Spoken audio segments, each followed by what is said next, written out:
mwili wangu umeshazoea, lazima niamke 10:30 au 10:15 kwa ajili ya kusali. Mimi naamini kwa watu sisi tukijizoesha kule moyoni, lazima utaamka tu. Sina maana kwamba tuyacheleweshe maulidi yafike mpaka saa 7, lakini tusiyaunganishe maulidi na sala ya alfajiri, kwa sababu si Waislamu pia tumehimizwa kusali sala za usiku. Sala za usiku, wa min al-layli fatahajjad bihi nafilatan lak asa an yab'athaka rabbuka maqaman mahmuda. Na Bwana Mtume sallallahu alayhi wasallam alikuwa anasali usiku hatta tawarramat qadamahu, mpaka nyayo zake zina vimba.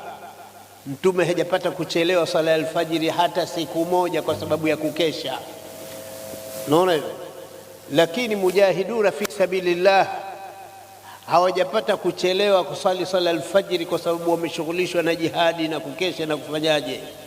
Sema sisi wasaliji wenyewe tunaohudhuria maulidi, ile swala yenyewe kwanza kwetu mgogoro, tunaiswali kugombokea. Kama swala ya kugombokea tu nigomboke, hiyo lazima ukichelewa hapa utachelewa na kule. Lakini kama swala iko moyoni mwako, hapana, utasali. Nahimiza kwa sababu mwenyewe pale Manyema katika fainali nimemaliza maulidi saa 5, na hapa ikimalizika saa 5 nzuri sana, kwa sababu mimi nikitoka hapa ninakwenda Mkenda kama maenu mdogo. Kwa hiyo